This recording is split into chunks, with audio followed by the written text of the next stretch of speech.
Okay, so hello. Yeah, it's cold out here again. So today I'm roasting some decaf. The thing is with decaf beans, particularly the water processed one, this is how they do it. Okay, just FYI. Um, so they take a wad of beans and they soak them in water for I don't know a time, and the soaking in water extracts the caffeine and it also extracts all of the flavor compounds. So you ended up with just a bean with nothing in it. Like, yeah, yeah. So they throw those beans away. So those are sacrificial beans. What you ended up with is an extract of coffee flavor compounds and caffeine. Well, they take that extract and they run it through a carbon filter, and that carbon filter absorbs the caffeine. And so what you're left with after that is a concentrated solution of the coffee flavor compounds of that specific bean. And they call that green coffee extract. It's a supersaturated solution. So now they get the next wad of beans and they soak it in water, but they add a portion of that super concentrated extract. And since that concentrated extract, it can't extract any more flavor compounds for the most part, but it's able to extract all the caffeine. So what you're left with is a decaffeinated coffee bean with most of the flavor compounds intact. And it's pretty much kind of all relative. So a water processed decaf compared to a non-processed regular caffeinated coffee, you're going to have a flavor difference there. And this particular bean from Ethiopia, it doesn't disappoint. I think particularly if you can roast it well, which brings me up to the next topic here, is that roasting a decaf is kind of tricky because it doesn't really behave like a regular processed bean. For one, the soaking method actually loosens up the cellular matrix or the structure of the bean itself, so it's more porous. On top of that, charge. And secondly, no, I don't want to charge. Well, yeah, let me go ahead and charge here. And so, secondly, the bean in itself, it looks like dog food. It almost looks like it's kind of roasted anyways, like it's a light roast anyways.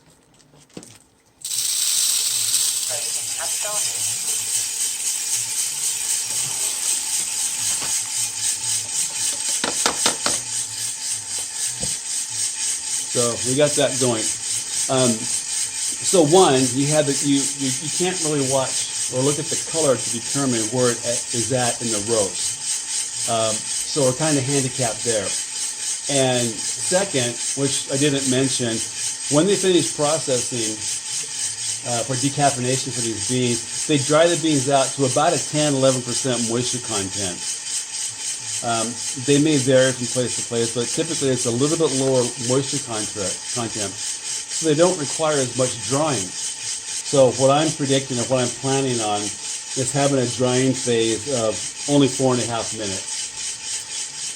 And I kind of can judge where it's kind of met most of the drying phase, and that's usually when the beans turn from the green to the yellow. Well, so you really can't see that demarcation in the bean color.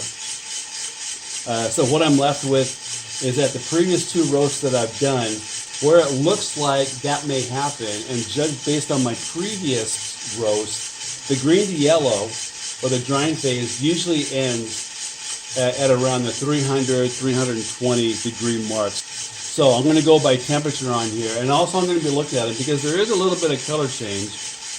But it's not what you would expect. So we're going to look for that. Not quite sure how well you can see the graph here. My beans are currently at 277 degrees, and I'm almost 3 minutes into the roast here. Okay, so I've made a few changes in my charge temperature for one. The previous two roasts, which was decaf, I had a charge temperature of 400 degrees. I increased that to 450 degrees just to kind of start off with a little bit more heat. It is a 500 gram charge. The larger the charge, or the larger the volume of beans you put in, the higher the preheat temperature you want. So I'm trying this out, seeing how it's going to work.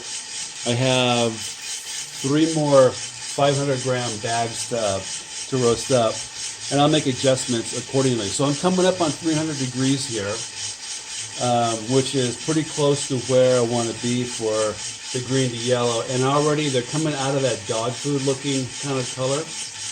I'm coming up on, I wanted it to change at 4.5 minutes, but if it happens at 4 minutes, that's okay. So, fun fact here. So when I did the unboxing on here, I had no idea what this little USB dangle thing was. It's a light. See? A light. So you can see those. Otherwise, well, yeah, it's a light. Who knew? I'm going to call it 419. Can I write it 419? And that was 312 degrees. 312. Oh, let me go ahead and quickly mark that. Okay. The next thing, since these beans are already kind of porous, they're kind of soft anyways, that first crack, that's the buildup of moisture inside, the buildup of CO2. Well, they're already soft, so they're not going to have that more of a audible sound. You do hear it, but it just kind of slowly sneaks up on you. So, but that, based on my previous two runs, that's happening around 392 degrees. Okay, I want that to happen around like at the 10-minute mark, because I'm planning on this roast going for 12 minutes. And if I can go from time 0 to the first crack in 10 minutes, that's going to leave me 2 minutes left over for the development phase. And that's going to give me roughly about 20% in that phase. If I did my math right. Well, we'll see. Let's just see right now. Okay, calculator. We go 12 times 20 equals, that's 2.4 minutes, 2.5 minutes, 2 minutes 20 seconds. So anytime like 9.5 minutes to be, the first crack starts anywhere between 9.5 and 10 minutes. I think I'm doing good. The last roast went to 12 minutes 40 seconds, and actually the beans turned out really good looking. They smelled good. They had a really nice aroma to it, and that's just off of here. So I haven't made any changes here at all. No changes, and things seem to be kind of going on schedule. I'm at 7 minutes. I'm at 356 degree bean temperature. My rate of rise is 16 degrees per minute. So 2 more minutes. That's going to give me 30 more degrees on top of 360, which will give me 390, which it appears that I'll be right into where I want to be as far as reaching first crack at 390 degrees. Let's see how that works. It's kind of awesome that the math that you do works out. For me it is. Okay. Oh, another thing is, okay, so we have 2 temperature sensors in here. One of them is the IBTS, which is the infrared bean temperature sensor. That's literally like a laser light, an infrared light. That sits somewhere about up in here in this faceplate, and it shines an infrared light onto the internal surface of the drum and measures the drum temperature. That's like me measuring the surface temperature of the pan. Okay, when we put the beans in there, Now that probe or that laser, the infrared light beam, is measuring the bean temperature more accurately. There's another temperature, just a regular probe, metal probe, that sits about up over here. Okay? And with no beans in there, that's just measuring the air temperature. Okay? And then with the beans in there, the beans that kind of indirectly, accidentally hit that probe, it's going to read the bean temperature. But you're having a disparity between the two because the infrared bean temperature is hitting the beans all the time. The bean temperature probe, it's still measuring some of the air, but it's not getting all the beans. It's not right in the bean mass. The larger volume of beans I have in here, the more bean mass is going to be in contact with the temperature that probe. So it's going to reflect a little bit more closely to the infrared bean temperature probe. It took me a while to figure that out. I wrote a whole page up on it, so I think I kind of got it. Couple of cracks. There it goes. 392, and at 9:41, I'm a little bit early. I was hoping at 10 minutes. So I'm pretty close. What I'm going to do is I don't want this crack to get away from me, so I'm going to lower the temperature, the heat, and I'm going to increase the fan speed so I get more airflow. This heat setting, it's kind of like on your stove where you have your low, your medium high, then high, your different settings on there. That's what this is. I have from 0 to 9 different settings. But I can offset that by the fan speed and also the drum speed. Also.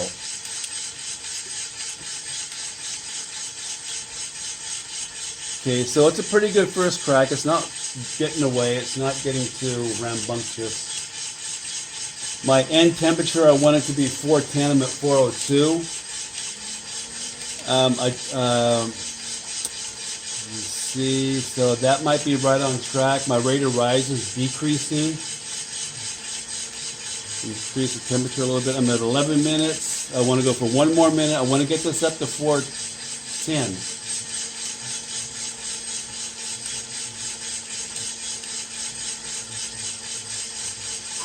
Okay, 45 more seconds. Can I make it? Let's see.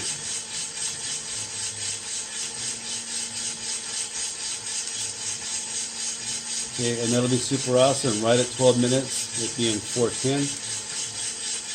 Okay, I don't want this rate of rise going too fast.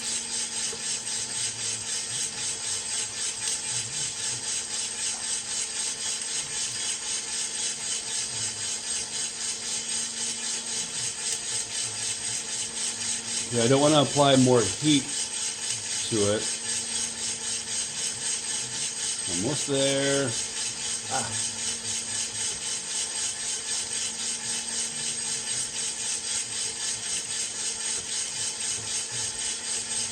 Well, I am, there we go. Sweet. 12 minutes, 5 seconds. I ended it at, where did I end it?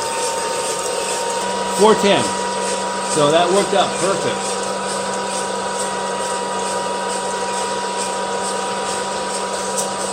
You would almost think that I kind of know what I'm doing here, which I'm not going to be too presumptuous on that. I'm understanding this a little bit more. And when things work out according to how you understand it, that just makes life kind of sweet. All right, so I weighed the beans. Right here.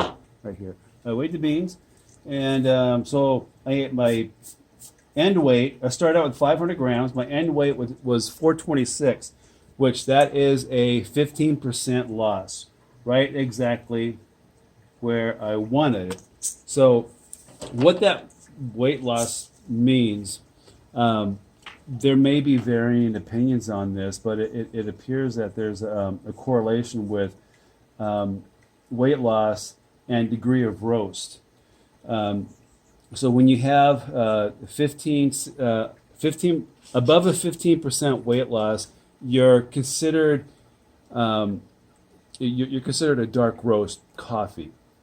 between, I believe, I want to say between 12 and 15%, you're in medium roast.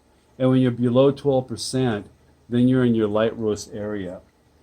And that weight loss is determined by how much it's moisture loss, basically. So here's the beans right over here. If you can see, they look freaking nice. These are, I mean, it's like they hate to do anything with them. Again, since they do have a high degree of porosity to them, over the next few days, they're going to start oiling up a little bit. The oils inside are going to start migrating to the surface. Most of the beans that I roast up, that are the non-decaffeinated ones, there is a correlation between degree of roast and the oils that migrate. As the way the theory goes is the darker you roast it, the more porous the beans become. And the more porous they become, it allows the internal oils to migrate to the surface. So that's kind of an indication. If you think of your French roast or your Italian roast or even most of your espresso roasts, they're pretty oily. And the thing is also with a darker roast, you're going to roast away a lot of the inherent flavor characteristics and compounds that are in the beans that are present based upon the where the beans are from. So you're going to roast those away, and you lose those. But when you highlight those flavors, you end up with the higher acidic coffee, and that correlates with the lower weight loss. The darker roast coffee really complements milk well. The lighter roast coffee with the higher acidity, and that's actually a lower pH. Milk doesn't do well, so that's why the espresso roast, being more of a dark roast, actually does well with milk because it has a higher pH, lower acidity. If you think about adding vinegar to regular whole milk, it kind of like coagulates it. It plumps it up, curdles it. So it's kind of the same effect with coffee and the lighter roast and the pH. So with the lighter roast coffee, if you're into like putting cream or milk in it or half and half, you're going to curdle it up, and you're going to see some solids form in there. That's why that happens. The darker the roast, the less acidic, the higher the pH, usually like around 6, maybe 6.5. And then milk stands up well in that. So as I get more versed in that, I can probably talk about that a little bit more. But anyways, all right. It's getting cold. I'm going to do 2 more roasts, and I'm going to go. That's it.